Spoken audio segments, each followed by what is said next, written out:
चंपावत की जनता ने जिस तरह से अपने विकास के लिए वोट किया है, इससे साफ दिख रहा है कि अगर सही समन्वय स्थापित कर चुनाव लड़ा जाए तो परिणाम ऐसा आएगा जैसे चंपावत का आया है। और मुझे लगता है कि अब ये युवा मुख्यमंत्री के नेतृत्व में एक ऐतिहासिक जीत की शुरुआत हो चुकी है। अब ये जीत का सिलसिला इसी तरह से चलता रहेगा और हम ये मानते हैं कि आने वाला वक्त उत्तराखंड का होगा और मुख्यमंत्री नए कॉन्फिडेंस के साथ एक खूबसूरत कैलिबर में नजर आएंगे, जहां वो फ्लावर के रूप में भी नजर आएंगे तो खतरनाक फायर के रूप में भी नजर आएंगे। अब जो वर्क कल्चर बदलने की बात उन्होंने कही है, उस वर्क कल्चर में बड़ा बदलाव आपको देखने के लिए मिलेगा। जो लेट लतीफी करते हैं अधिकारी, जो भ्रष्टाचार करते हैं, उन अधिकारियों को किसी कीमत पर बख्शा नहीं जाएगा। चलिए आगे बढ़ते हैं। विश्व पर्यावरण दिवस के मौके पर चमोली में जागरूकता अभियान चलाया गया। नगर निकाय, ग्राम पंचायतों समेत चार धाम यात्रा मार्ग पर पर्यावरण संरक्षण कार्यक्रम आयोजित किए गए और इस दौरान लोगों को स्वच्छता पर ध्यान देने और पर्यावरण संरक्षण को लेकर जागरूक किया गया। इस मौके पर लोगों ने पर्यावरण संरक्षण का संकल्प लिया और इसी के साथ ही ओनली वन अर्थ थीम के साथ वृक्षारोपण किया। इस मौके पर पिलंग गांव में लोगों ने अपनी पारंपरिक वेशभूषा में सांस्कृतिक कार्यक्रम का भी आयोजन किया। आप देखिए, पर्यावरण संरक्षण को लेकर लोगों को जागरूक किया जा रहा है और विश्व पर्यावरण दिवस के मौके पर आप देखिए चमोली में पारंपरिक वेशभूषा में, ड्रेस में लोग पहुंचे और वृक्षारोपण किया, लोगों को जागरूक किया कि अगर पर्यावरण के साथ ऐसे खिलवाड़ चलता रहा तो एक दिन बड़ा मुश्किल हो जाएगा। लोगों को जागरूक होना पड़ेगा और अपने अगल बगल पेड़ और वृक्ष लगाने पड़ेंगे और इसको उत्सव के तौर पर मनाया गया। वर्ष 2020 में हमारी गांव की महिलाओं के द्वारा, हमारे युवा साथियों के द्वारा, हमारे बुजुर्गों के द्वारा, सबके प्रयास से हमने कम से कम 500 बांध के पौध हमने रोपित की थी वर्ष 2020 में। और आज मैं गर्व के साथ कह सकता हूं कि वो उन 500 पौध में से कम वहाँ पर 470 पौध आज हमारे पास जीवित हैं। कई लोग मैंने देखा कि जो वृक्षारोपण करते हैं उस टाइम पे ये सारी औपचारिकताएं करते हैं, परंतु हमने उस टाइम पे औपचारिकता न करके हमारा एक उद्देश्य था, जब हम कार्य हमारा धरती पे दिखेगा उस वक्त हम आप लोगों को बुलाएंगे और लोगों को दिखाएंगे भी कि हम ऐसा काम भी आप कर सकते हैं। एक तरफ आपने देखा होगा सरकार कई काम करती है वृक्षारोपण के, तो धरातल पे वो कहीं दिखाई नहीं देता है। और मैं आज आप खास करके पत्रकार बंधु लोग हमारे गाँव में आए हैं, मैं आप सबका स्वागत करता हूँ। और खास करके मैं आपसे कहता हूँ, जो हमने अपना पितृवन लगाया है उसके पीछे हमारी मूल अवधारणा ये थी कि भाई हमारे पितरों ने इस गांव को बचाया है और कोई इस पानी के अभाव में कोई यहाँ से पलायन ना करे, लिहाजा हम उस अपने स्रोत को हम संरक्षित करें और बांध के वृक्षों को हम यहाँ पे लगाएं ताकि हमारा पानी का स्रोत हमारा बचा रहे। उत्तराखंड में चार धाम यात्रा अपने चरम पर है और इस साल चार धाम में रिकॉर्ड तोड़ जो श्रद्धालु हैं वो पहुंच रहे हैं। बात करें बद्रीनाथ धाम की तो यहाँ पर कपाट खुले 1 महीने भी अभी नहीं हुए, 5 लाख श्रद्धालुओं ने दर्शन कर लिए।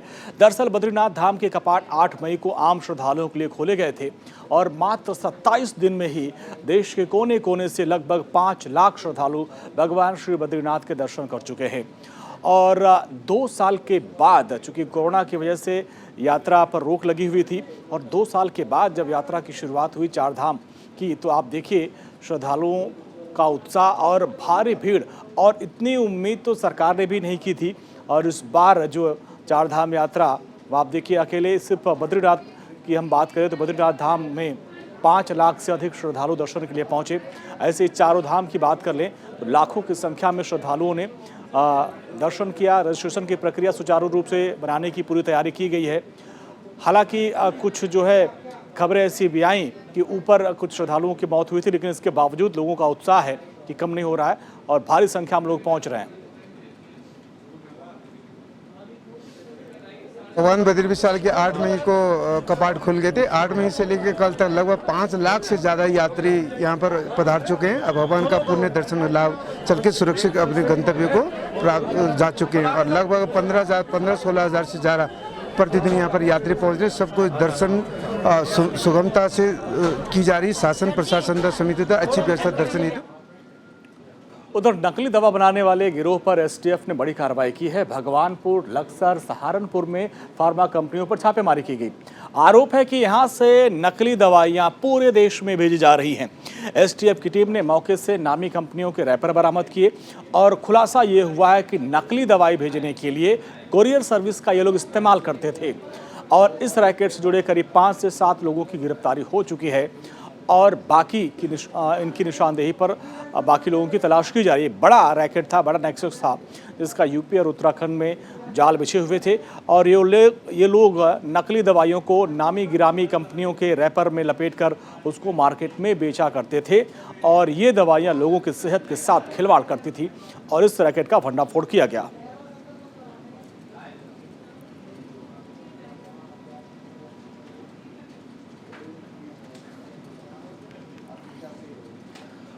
मंदिर, मस्जिद और गुरुद्वारे में लाउड स्पीकर को लेकर पूरे देश भर में बवाल मचा हुआ है, हो हल्ला हो रहा है। कई राज्यों में सुप्रीम कोर्ट के आदेश के बाद लाउड स्पीकर उतरवा भी लिए गए। उत्तराखंड की बात करें तो उत्तराखंड हाई कोर्ट ने भी लाउड स्पीकर को लेकर राज्य सरकार को सख्त निर्देश दिया है। इसी को देखते हुए हरिद्वार जिला प्रशासन और पुलिस ने तमाम धार्मिक स्थानों से लाउड स्पीकर को हटाने की कार्रवाई शुरू कर दी है और इसके लिए बाकायदे पुलिस प्रशासन की तरफ से धर्मगुरुओं के बीच बैठक भी की गई। बैठकों का दौर भी जारी है और इस बात का ख्याल रखा जा रहा है कि आपसी सौहार्द न बिगड़े। ये मामला काफ़ी ज़ोर शोर से चल रहा है। महाराष्ट्र में भी इसको लेकर तमाम विवाद हुआ। आप देखिए अलग अलग राज्यों में किस तरीके से बवाल हुआ भी। यूपी में भी कई जगहों पर लाउड स्पीकर उतारे गए। दरअसल सुप्रीम कोर्ट ने गाइडलाइंस तय की है कि जो ध्वनि की मात्रा है उसको सीमित किया जाए, तो उस तय मात्रा में ही लाउड स्पीकर बजा सकते हैं। लेकिन इसके बाद अब आप देखिए तमाम जो धर्म के जो गुरु थे उनसे बातचीत करने के बाद स्वेच्छा से ही अब जो लाउड स्पीकर उसको उतरवाया जा रहा है।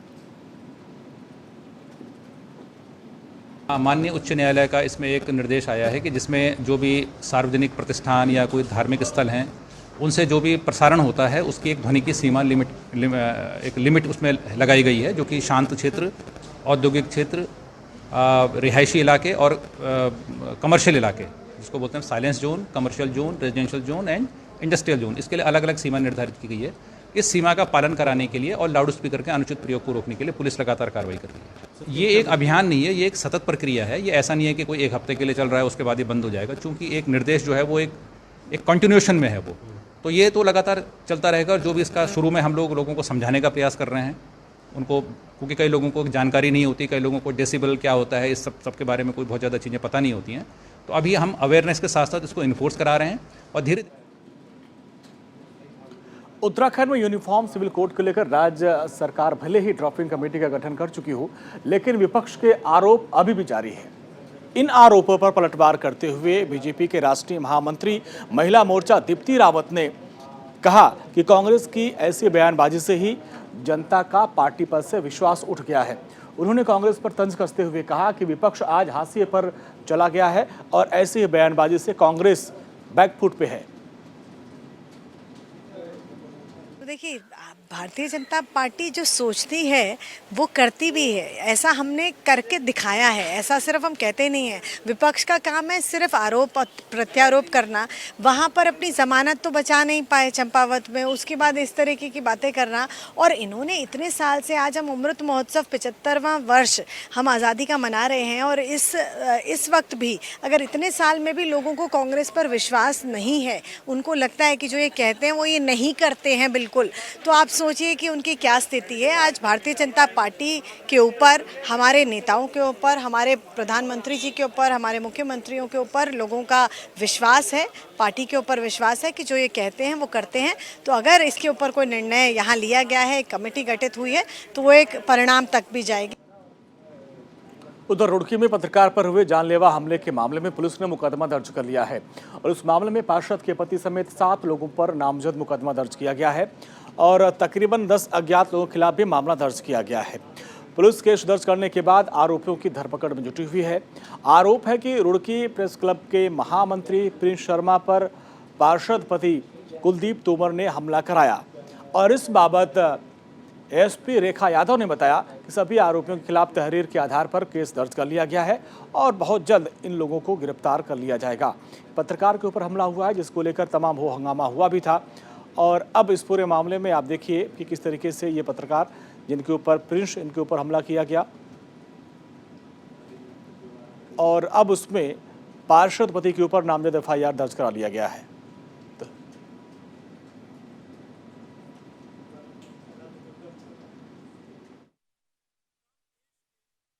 सूचना मिलने पर पुलिस तुरंत मौके पर पहुंची और हो रहे घटनाक्रम को रुकवाया गया सर्वप्रथम।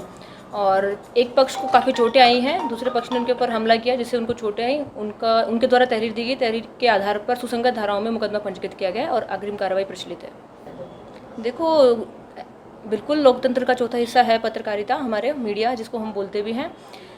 अगर ऐसा कुछ हुआ है, जिनसे मुकदमा पंजीकृत किया जा चुका है, विवेचना में सारे तथ्य सामने आ जाएंगे। जो पक्ष जिसने गलत किया है उसके खिलाफ विधिक कार्रवाई अमल में लाई जाएगी। सिंस अभी मेडिकल उनका चल रहा है, उनके द्वारा जो भी मेडिकल उपलब्ध कराया जाएगा, देख लेंगे उस आधार पर क्या है। और इवन विवेचना का पार्ट रहेगा, तथ्य अगर प्रकाश में आएगा इनके द्वारा कुछ ऐसा अपराध कारित किया गया जिसमें अरेस्टिंग कंपलसरी है, तो हम बिल्कुल उनकी अरेस्टिंग। विश्व पर्यावरणविद और जल पुरुष के नाम से विख्यात राजेंद्र सिंह ने कहा है कि विकास कार्य के नाम पर राज्य को अब एक और डिजास्टर नहीं चाहिए। उन्होंने ऑल वेदर रोड पर सवाल खड़े करते हुए कहा कि सरकार ने रोड चौड़ा करने के लिए और उसके नाम पर देवदार के हरे भरे पेड़ों को काट दिया। राजेंद्र सिंह ने कहा कि पहाड़ियों को काटकर मिट्टी नदी में डाली गई और उससे रिवर सिस्टम में हाइड में बड़ा डिजास्टर हुआ है। उन्होंने कहा कि इसके लिए सरकार को ऐसे सरल और सुरक्षित रास्ते अपनाने होंगे जिससे कि सरकार का खर्चा भी कम हो और राज्य हित में काम भी हो जाए। प्रधानमंत्री नरेंद्र मोदी का ये सपना है और उनका ड्रीम प्रोजेक्ट है ऑल वेदर रोड, जिसके ज़रिए वो चाहते थे कि उत्तराखंड में किसी भी वक्त में अगर जो भी श्रद्धालु यात्रा करने आए तो उनको दिक्कत ना हो, क्योंकि बरसात के मौसम में काफ़ी दिक्कत होती है। तो ऐसे में ऑल वेदर रोड बनाया जा रहा है, लेकिन उस पर भी राजेंद्र सिंह ने कहा कि इसके वजह से कुछ दिक्कतें हो रही हैं। ऑल वेदर रोड है, इसमें जो भी इन्होंने रोडों का चौड़ीकरण किया, पहाड़ियों को काटकर जो मिट्टी नदी में डाली, उस नदी से हमारी जो रिवर सिस्टम है, उस रिवर सिस्टम की हेल्थ में बड़ा डिजास्टर हुआ है। जब ये फर्टाइल सॉइल उसमें आती है और उस नदी के बेस फ्लो में जमने लगती है तो नदी का बेस फ्लो ऊपर उठने लगता है। और जब नदी का बेस फ्लो ऊपर उठता है तो जहाँ पानी बहता है वहाँ पत्थर और मिट्टी भरी होती है, तो फिर वो पानी शहरों में घुसने लगता है, वो बाढ़ आने लगती है बारिश में, और फिर डिजास्टर होता है। जैसा कि अब पहाड़ में आप लोगों ने डिजास्टर देखा है। ये जो डिजास्टर है ये हमारे ऑल वेदर रोड का इसमें बहुत बड़ा रोल है। इसलिए हमें अब और नए डिजास्टर हिमालय में नहीं बुलाने चाहिए। चलिए आगे बढ़ते हैं। पंजाबी गायक सिद्धू मूसेवाला की हत्या के बाद से ही पंजाब पुलिस हत्यारों की तलाश में जुटी हुई है और ऐसे में पुलिस हत्या से जुड़ी कड़ियों को जोड़कर हत्यारों तक पहुंचने की कोशिश कर रही है। देश के अलग अलग हिस्सों में पंजाबी सिंगर सिद्धू मूसेवाला के चाहने वाले हैं और लगातार वो विरोध प्रदर्शन कर रहे हैं और आरोपियों को जल्द से जल्द पकड़ने की मांग कर रहे हैं। लक्सर में भी सिद्धू मूसेवाला के चाहने वालों ने हत्या के विरोध में कैंडल मार्च निकाला और लोगों ने दोषियों को फांसी की सजा देने की मांग की है।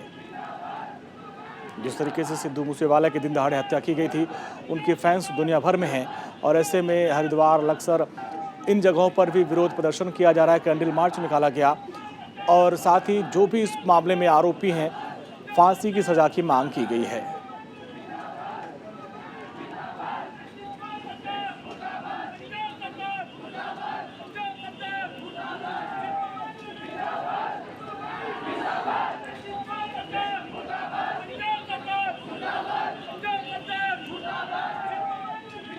मूसेवाला की हत्या की गई और उसके बाद से आप देखिए जो उनके फैंस हैं उनके अंदर निराशा भी है और अब कैंडल मार्च निकाला गया, उनकी आत्मा की शांति की भी बात की गई और मूसेवाला जिंदाबाद के नारे भी लगे और इसमें जो आरोपी है जिन्होंने हत्या की है उनके खिलाफ फांसी की मांग की गई है।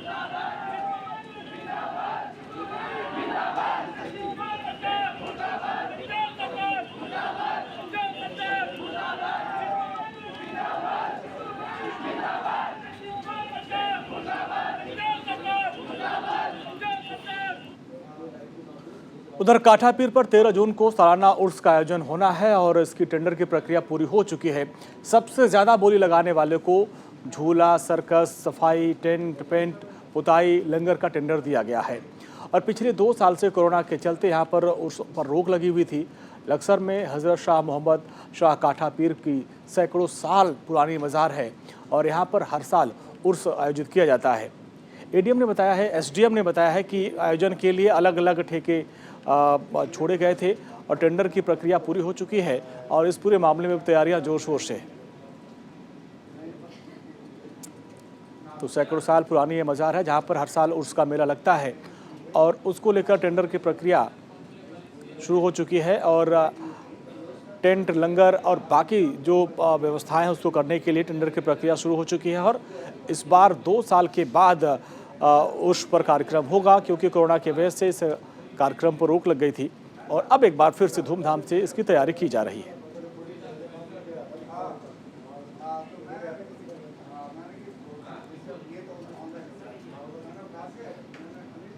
इस बार जो काठा पीर का जो मेला होना है 13 तारीख से शुरू है, 5 दिन का ये मेला होगा। 17 तारीख को इसकी समाप्ति होगी। उसको लेकर के जो सर्कस, झूला इत्यादि वहाँ पे मेले के दौरान लगेगा, उसकी नीलामी की कार्रवाई की गई और बोलीदाताओं के द्वारा यहाँ पर बोली लगाई गई। अधिकतम इस बार 58,50,000 की बोली यहाँ पर लगाई गई है। इसके अतिरिक्त अन्य कार्यक्रमों भी जो मेले में होते हैं और अन्य जो दुकानें हैं उसकी बोली अलग से जारी की जाएगी। चलिए अगली खबर का रुख करते हैं। कई ट्रेनों के रद्द होने के बाद 5वें दिन भी हरिद्वार में यात्री परेशान हैं। रेल पुलों की मरम्मत का काम दरअसल चल रहा है और जिसके चलते हरिद्वार आने और यहां से जाने वाली कई ट्रेनों को रद्द कर दिया गया है, जिसमें सहारनपुर मुरादाबाद लाइन पर नौचंदी एक्सप्रेस और सहारनपुर मुरादाबाद पैसेंजर समेत 10 ट्रेनों को कैंसिल कर दिया गया है। ट्रेनों के रद्द होने के बाद हरिद्वार में पहुंच रहे तीर्थयात्रियों को काफ़ी दिक्कत हो रही है और वो लोग अपने गंतव्य तक नहीं जा पा रहे हैं। मैडम, हम भिवानी से आए थे यात्रा के लिए हरिद्वार के ऋषिकेश की बच्चों के साथ, और वहाँ से हम नॉर्मल टिकट से आए थे, जनरल टिकट से। पर इधर आने के बाद अब आज हमारी शाम को वापसी की ट्रेन थी 4:45 पर यहाँ पर खिड़की पे बोल रहे हैं कि ना यहाँ टिकट नहीं मिलेगी आपको जर्नल। 1 जून से लेकर 16 जून तक आपको ना टिकट नहीं मिलेगी जर्नल की कोई भी इस गाड़ी के लिए। वहाँ से जर्नल की दे रहे हैं, इधर से जाने के लिए जर्नल की नहीं दे रहे हैं। ये कौन सा रूल हुआ? अब हम वापस कैसे जाएं घर? लेडीज़ है, साथ में बच्चे हैं। अब बोल रहे हैं कि टीटी से बात करो, वो आपसे 250 रुपये प्लस टिकट के चार्ज अलग से लेगा, जब आप ट्रेन में बैठ के जा सकते हैं। ये है टिकट काउंटर पर बोला गया है। उधर खुद को पार्वती का अवतार बताने वाली हरमीत कौर ने इन दिनों भारत चीन सीमा पर अपना डेरा जमा रखा है। एसपी लोकेश्वर सिंह ने जानकारी दी कि यूपी के रहने वाली 24 वर्षीय हरमीन अवैध तरीके से पिथौरागढ़ जिले में जमी हुई है। एसपी ने कहा कि वो अपनी मां के साथ साथ आदि कैलाश ओम पर्वत यात्रा पर गई थी, लेकिन 24 मई को उनको लौटना था। एसपी ने कहा कि अब वो अवैध तरीके से वहां पर रह रही हैं। हरमीत को वापस लाने के लिए पुलिस और मेडिकल टीम रवाना कर दी गई है। देखिए, 1 माह पूर्व एक माँ और बेटी जो खीरी उत्तर प्रदेश से आकर इनर लाइन परमिट उनके द्वारा लिया गया और आदि कैलाश और ओम पर्वत की यात्रा के लिए वो धारचूला से रवाना हुई थी। उनकी इनर लाइन परमिट की अवधि जो 24 मई को समाप्त होनी थी, उसके उपरांत भी जो माँ है वो धारचूला वापस आई, परंतु जो बेटी है वो अभी भी गरब्यांग गांव में रुकी हुई है, जिसकी मॉनिटरिंग अभी आईटीबीपी के द्वारा की जा रही है। और ये जानकारी प्राप्त हुई है कि उस महिला की जो मानसिक स्थिति है वो ठीक नहीं है।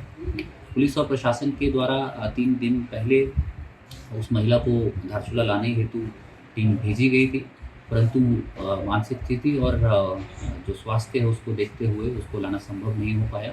अतः पुनः आज एक मेडिकल टीम, पुलिस और प्रशासन की टीम उस महिला को लेने के लिए जा रही है, जिसको गरब्यांग से धारचूला के